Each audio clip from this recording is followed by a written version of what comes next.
இன்றைக்கி நம்ம ஜூஸியான ரசமலாய் கேக் தான் பண்ண போகிறோம். அதுக்கு தேவையான கேக் ஸ்பாஞ்செலாம் நான் எடுத்து வச்சுட்டேன். பேக்கிங் ஸ்டார்ட் பண்ண பிகினிங் ஸ்டேஜில் எனக்கு வந்துட்டு ரசமலாய் கேக் ஆர்டர் கொடுத்தது ஃபஸ்ட்டு என்னோடய சிஸ்டர் தான். அவங்களுக்கு நான் பண்ணி கொடுத்துருந்தேன்.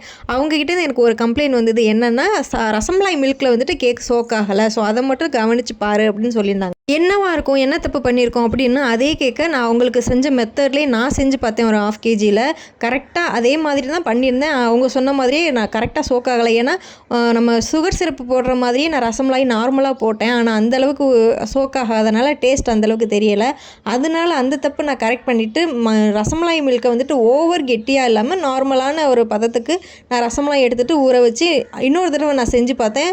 டேஸ்ட் சூப்பராக இருந்தது. நியூ மெத்தடில் ட்ரை பண்ண கேக்கையும் நான் வந்துட்டு அக்காவுக்கு கொடுத்துருந்தேன். அவங்க ஃபீட்பேக் சூப்பராக கொடுத்துருந்தாங்க. அதுக்கப்புறம் தான் நான் ரசமலாய் கேக்கை வந்துட்டு சேல் பண்ணவே ஸ்டார்ட் பண்ணேன். கஸ்டமர் நம்மளோட கேக்கையே டெமோ பிக்காக அனுப்பி நமக்கு இந்த மாதிரி கேட்டிருந்தாங்க. இதை நான் எப்படி பண்ணேன்னு அடுத்த வீடியோவில் சொல்லிடுறேன். பாய்.